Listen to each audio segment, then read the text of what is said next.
Racetrack gets warm, you're going to trouble turn 3. Jamie McMurray. Oh man, he had such a good car. Keep going, or is it hurt? Looks like he may have got into the water. I'm cold for an end off, Lawrence. No, what is forward.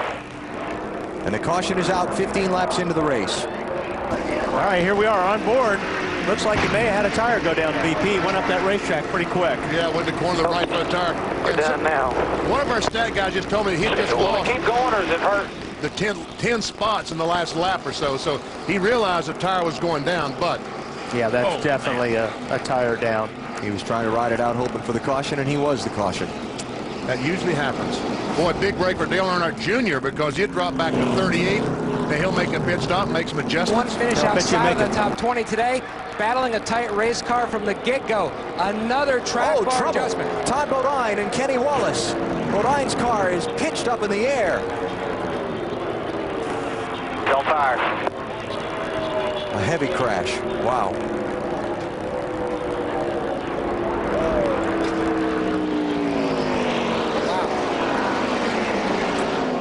Todd Bodine and Kenny Wallace both out of their cars. Todd had the window net down before the car stopped. And Kenny was getting out of his car before it stopped. See Kenny's Hans device on the back of his neck. Kenny's car was on fire. He was going to get out, I think, fast. And there's Todd. 54 car in the middle. Kenny Wallace up high. This is racing for 25th place. And Kurt Busch is going to get in the 54 and turn him up in front of the 23. Yeah. Look at that. Wow.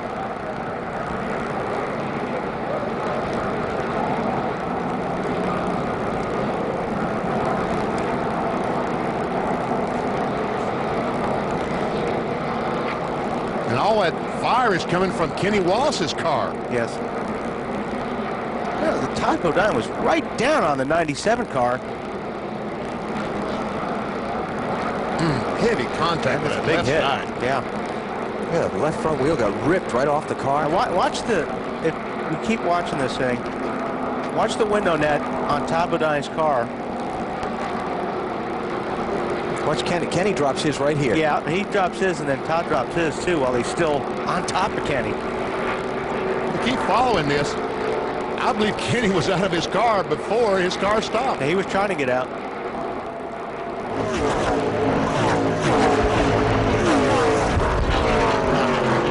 That's a camera shot there. Now that's a camera shot. Ooh.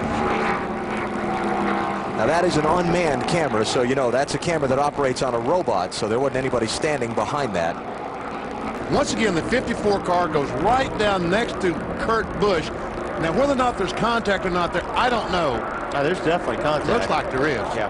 Looks like they just touched. Maybe the rear tires touched. And Todd into the wall. Now watch Kenny Wallace in the 23 car. We got a good shot of him. The window net, as they said, is already down. Look, he's coming out already. He's out the window. Out. The car's still moving. He's getting out of there. Yeah, well, that thing's hot. Getting away from there. Now Todd Bodine is out of his car. Amazing. Now watch this angle. Watch the window net up. Todd Bodine's car. He feels all that fire. Yep, he's one. That's dropped right now. That is down. See, when he felt that fire, he didn't know that it wasn't his car on fire. It might have been his car, so he didn't realize it was Kenny Wallace's car before he was feeling the heat.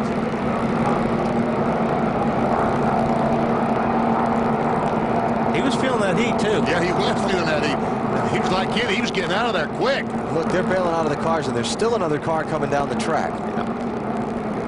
That's the scary thing, but when you're on fire, you're not thinking about that. You're just thinking about getting out.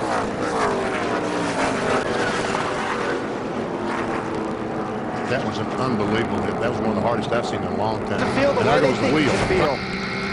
Matt Boyle and his crew chief grew up in Lansing, Michigan, up the road about 50, 60 miles. Oh, Ricky Craven in the wall. Oh, Casey Mears. Just gets touched in the left rear and turned that 41 car head on in the wall. Well, he almost had it cleared. That was more than a touch, wasn't it? Here comes Elliott Sadler to get a lap back. Does it? He did it, yep. Gentlemanly Kevin Harvick.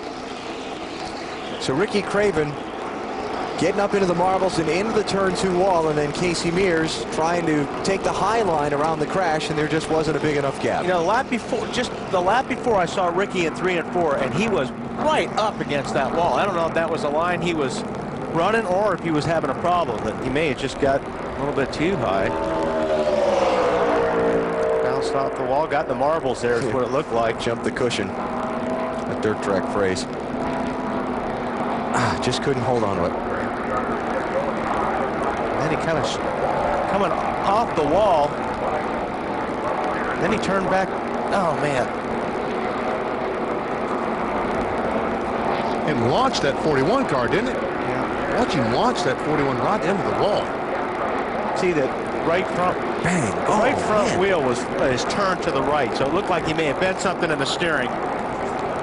And that's why he was going back up the racetrack. We got trouble at the entrance to pit road. Rusty Wallace and Dale Earnhardt Jr. just tangled coming onto the pit stops. Look at the damage to Junior's car. That's a lot of damage. Knocked the left front fender in. Man, watch this. They're trying to come to pit road. Ryan Newman fakes. Harvick's coming in. Rusty decides to go back out, but Junior's there. That's unbelievable. That is unbelievable. What a mess. All right, Bill. Well, Junior's got a messed up race car. Here's his onboard view of this. Gotta see what's it. Get out. Oh, man, I'd be hot. No turn signals on these cars. No, the blinker wasn't working. Matt, why did Rusty all of a sudden decide to go back on the track? Well, Benny, the original game plan, they were just going to do a gas and go, no tires. When crew chief Billy Wilburn saw that the 12, their teammate Ryan Newman, was staying out, he called no pit, no pit, no pit, but it was too late. And that's when the contact was made. There's a lot of ways to lose one of these races. That's one of them. That's one of them.